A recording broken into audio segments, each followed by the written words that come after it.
Hello everybody, we have another rapid speedrun game with the white pieces against Ratio Play, rated 1783, who hits us with a Sicilian. Let's develop our pieces and just see what he does. He hits our bishop, specifically in the closed Sicilian. We take this knight so that he cannot jump to this very strong d4 square because we're not going to be pushing d4, so we won't have control over it. That's why. We're going to push d3, which means he has use of this square, so we really don't want that knight getting there. If you're going to play the open Sicilian, that's different. So he develops his bishop. I've never faced this before, as far as I can remember, which doesn't say much because I have a goldfish memory. It just looks super weird because we want to play f4 anyway, and this walks into f5, so it has to be a bad move. Unless this is a thing? Is that a thing? That can't be right, can it? That can't be good. So he plays g6 to stop f5 and queen h5, I guess. It just looks wrong though. I don't know why. I almost want to play g4 just to force through f5, but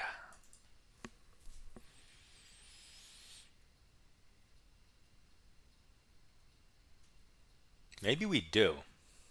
You have to play responsive chess, and as crazy as this is, as I have no understanding based around this specific structure or anything, based on just like my understanding of chess geometry, he can't stop this. He can't use his queen to affect the dark diagonals that I'm weakening. He can only go maybe knight h6, f5 takes, bishop back, knight out.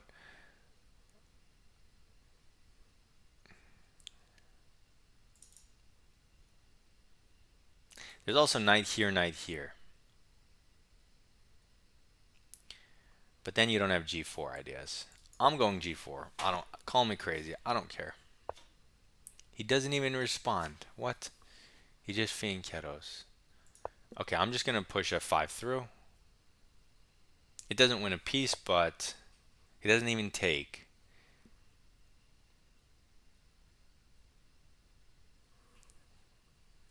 Okay, now I want to bring out pieces. Let's bring out some pieces. I got what I wanted with the pawn structure, so I don't really need to move pawns unless I have a good reason now. Queen eyeing my newly weakened dark squares. I don't have bishop f4. However, I do have bishop e3 with a threat, and it can come back to defend the king and relocate. He defends the pawn, but wastes an entire turn.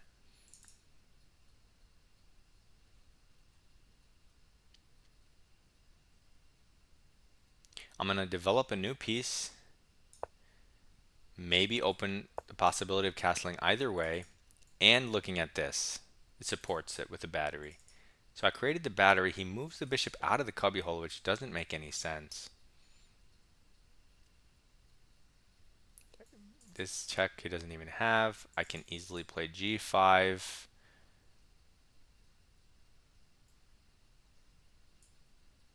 Maybe he wants me to play g5 so I weaken the light square support, potentially.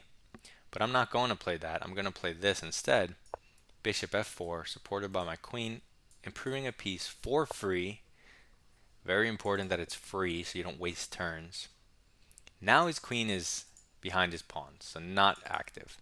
Now we can hit the bishop with a different pawn. It doesn't have to be the g pawn. So if we hit it this way, he has to go back in the hole, and that looks terrible for him. Because now we can push one of these pawns. We can jump our knight in the center. This is so overwhelming. You know, sometimes I look at these guys and I'm like, if they're 1800, what am I, like 3000? It makes no sense. And then I'll play another game and I'll be like, oh man, I'm 1200. How do I not know anything? It's so weird. So he moves back. He is threatening our f pawn. If we push, he's just going to take with the pawn. And you don't want to take again. And if you push again, that doesn't do anything. If you push this one, you hit the bishop. If he takes and you take, that doesn't do anything. I kind of want to maintain. I wish I had a rook here.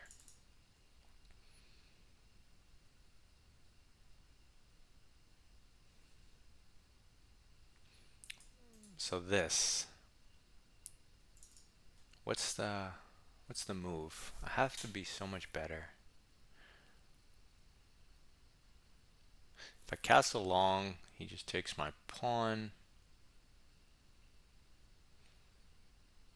I take back, he takes, rook g1. This can't be good for him. Anything has to be winning.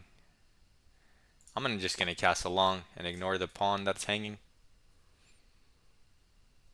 This has to be overwhelming. I feel like.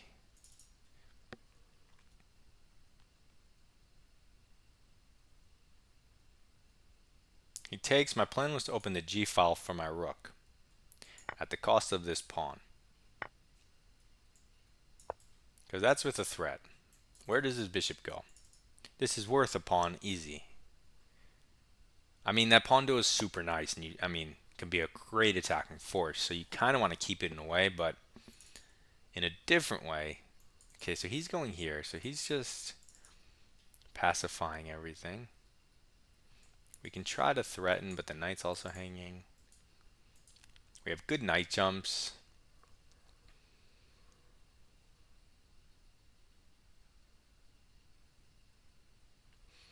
I guess this queen's knight is the least active piece, and we're not worried about him attacking us anytime soon, so let's get it in the center. And he long castles.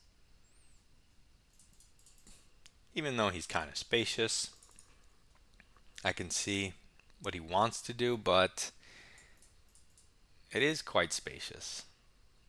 He is opposed to our queen in alignment.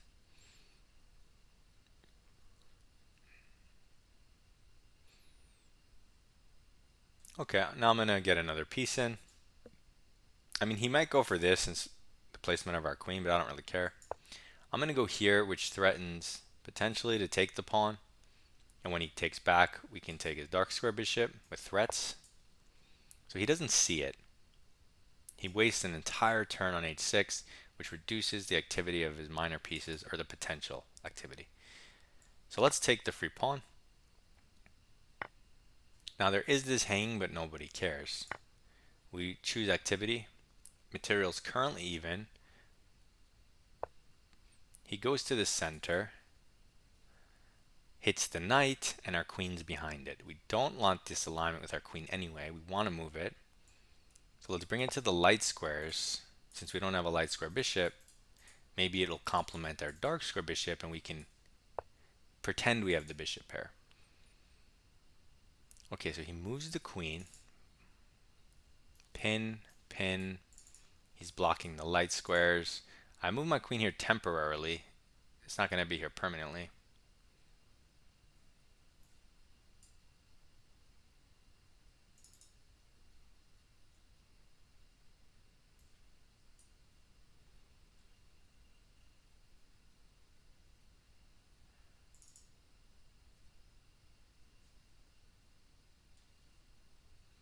Oh, he's also lining this up. Sneaky, huh? My rook doesn't need to be on this file either, though. So let's move it. Yeah, so now he has no tactics on the d file. He goes here, but it's not exactly a threat. It's more just trades.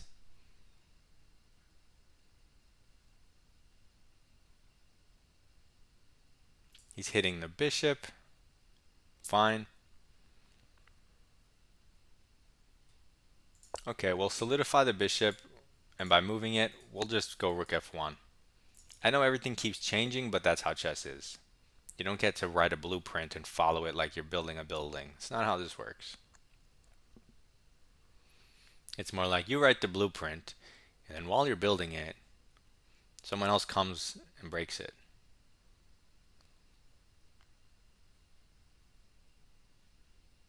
Then you have to start all over, building it again.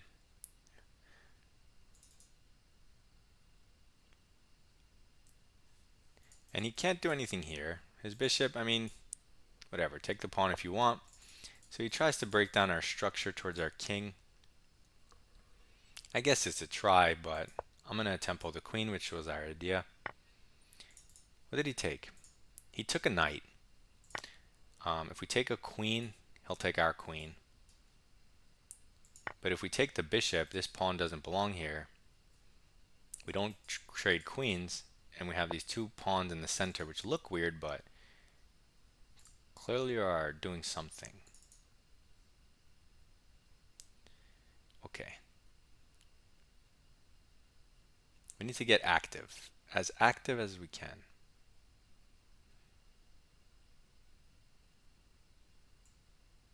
I'm going to move my queen on this row, which he'll probably look at, but will he see this? So I'm just trying to activate my pieces with threats. Material's still even.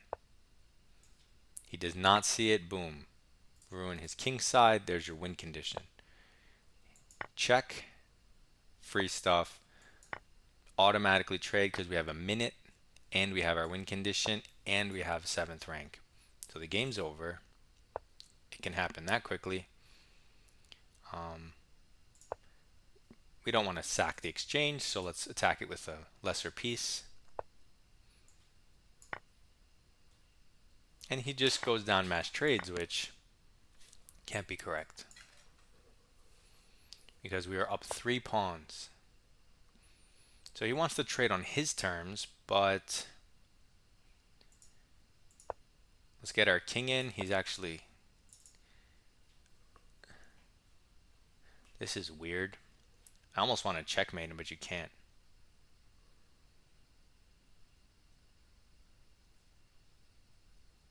I mean, you have a completely winning endgame. It doesn't matter what you do, but you should move so you don't run out of time. These 2 pawns aren't going anywhere, so let's attack the H pawn. We have so many pawns. These 2 double isolated were our weaknesses. It's not like we could have saved them or that we wanted to save them, right?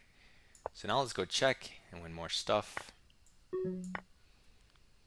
Now it's 4-on-1, so good luck.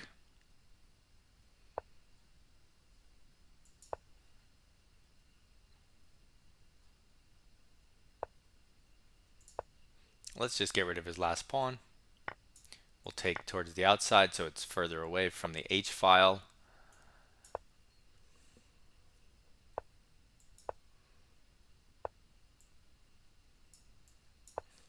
He has nothing to attack now, which is kind of funny.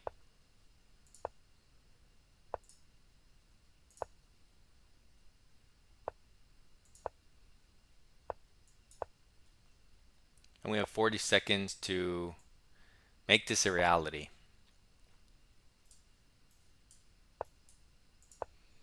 Since everything's defended, I have the freedom to run my king up the board. And since he has no pawns, he has no counterplay. So I don't have to calculate anything.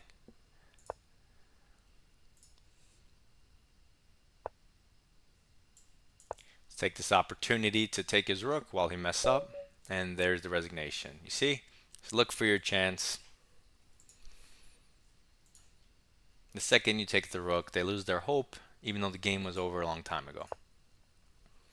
But it was a little bit of a tricky game at some points. So let's see what happens. We get our starting position of the Sicilian when they bring the knight out. Fine. If I look at the game, I have a blunder, which brings us down to 93%. But we'll get to that. So we take the knight to control the center. Then center and development. Development and center. And now, of course, you don't need to do this move, but I'm a crazy person. So yeah, it's definitely not even a move, but I couldn't help myself, so. You should just develop a piece. I really wanted to do this. It says white's plus 0.8, so white's a lot better. So you have the freedom to do dumb stuff that you shouldn't be doing like this. Okay, we attack the bishop. It says we're almost up a pawn. We develop towards the center. We develop towards the center. It wants him to give his bishop away, which looks so wrong. I don't understand, but okay. It says here we're +2. Like, we didn't do anything. We even played this dumb g4 move, which obviously you shouldn't do before developing. And we're still +2. It's crazy. We just lift our queen. Development, king safety. Now it's +3. We didn't even do anything. Improve a piece for free. Improve our position for free. And then here, I think I kind of copped out a little bit, and our blunder should be coming up in a couple moves, but I felt our position was so strong here, and apparently it is, +3.1.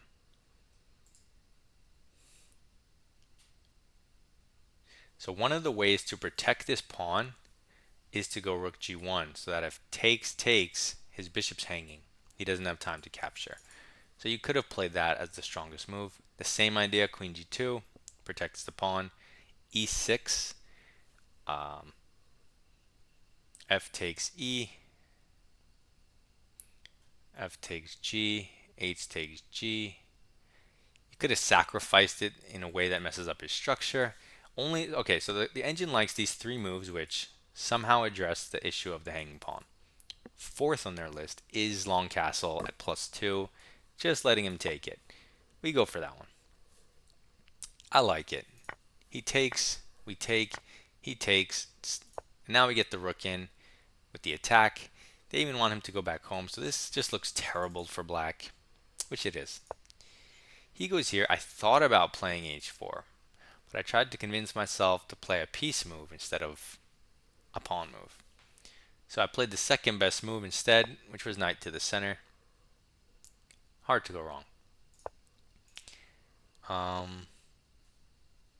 If he ever takes this, it's apparently just totally losing.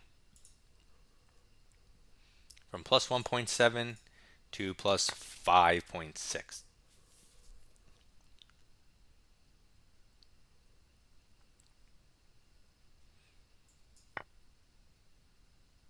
He can't develop. He has no vision with these pieces. He'll probably have to go here, but then his bishop hangs. Okay, yeah, this is terrible. Okay, so he long castles, which is his best move. Is this my blunder? No. I just improve a piece with a threat. I told you I'm going to take the pawn followed by the bishop. But by this point, I really gave back the advantage.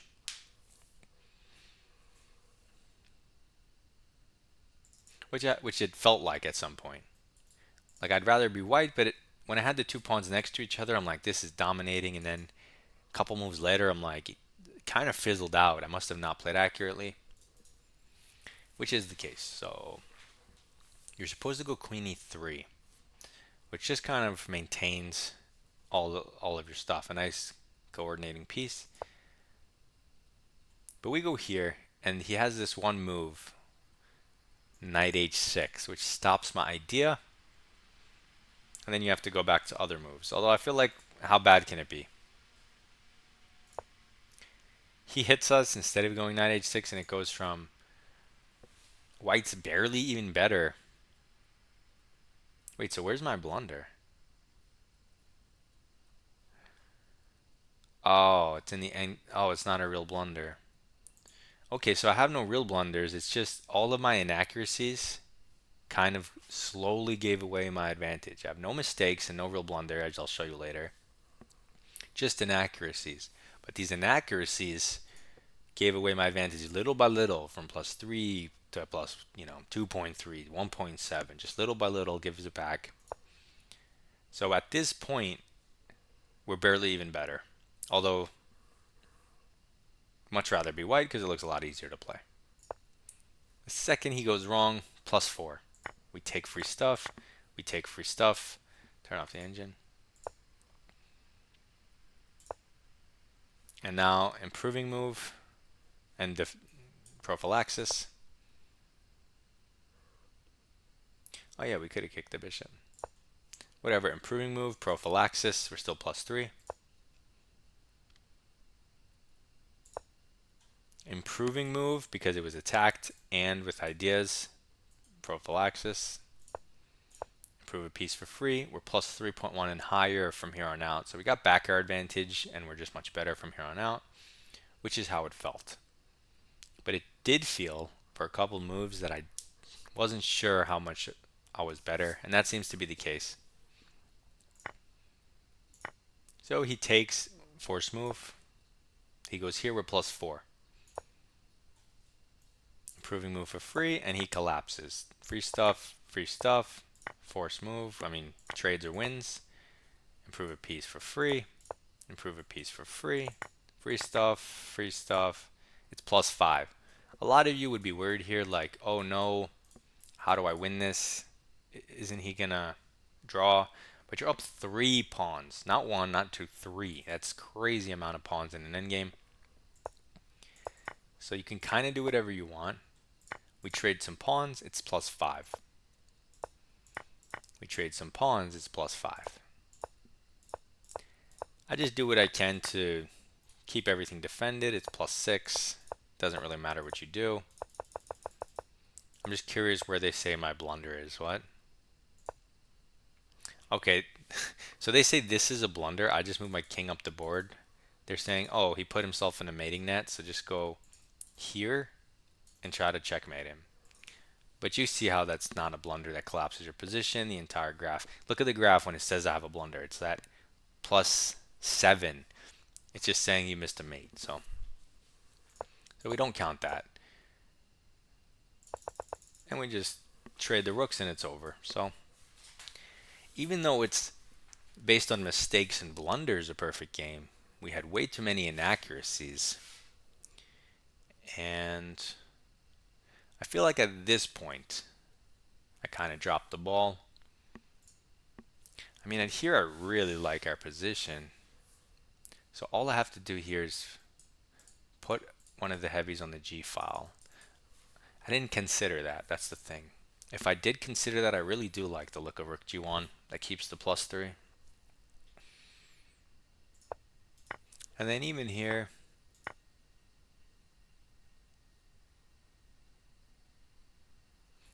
I still like it.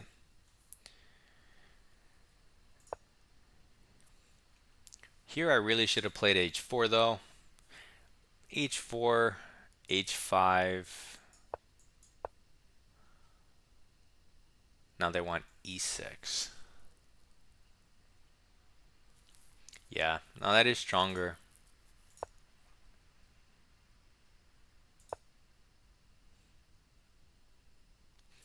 Yeah, although these moves aren't so obvious, like in order to keep that advantage, like right now it's extremely important you play Queen E3 and nothing else.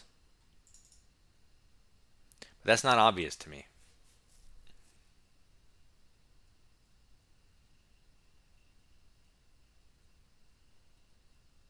I'm not even sure I know why. So let's say we go Queen E2. Oh, you want to stay on the dark diagonal because they do like my idea, but because down that line his only resource was knight h6, maybe you're controlling that square for something. So Queen e2, knight h6. Now if we just go king b1, let's just say, he's going to go knight f5. Knight f5 protects this guy and looks at the center. And he got his pieces out, so it's kind of an equal game. But if I go here, he can't go knight h6 because it hangs. So if he goes queen development, b4. Yeah, I'm not playing b4.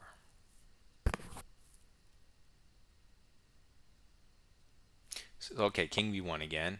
So they're just saying he doesn't have knight h6. And if he can't get the knight out, you maintain your advantage. But if he gets the knight out, it's playable by black. So they want to play a5 to give the support to the square.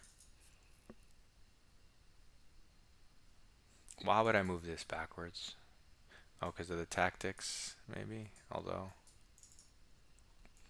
if I move it forward, He could defend. Yeah, and it's like my pieces look nice, and they are nice, but I have no knockout blow or anything. White's just up plus one. Nothing crazy. But yeah, that's not immediately obvious, especially in a 10-minute game that you need to just right now on this turn stop knight h6. And if you don't, your advantage disappears, which is kind of crazy, but we get it back instantly. And it doesn't entirely disappear, just most of it. So white's always better, which is the goal. You want to always be better in your games. That's what you should shoot for. Of course, it's not going to happen, but shoot for it. Good luck in your chess and goodbye.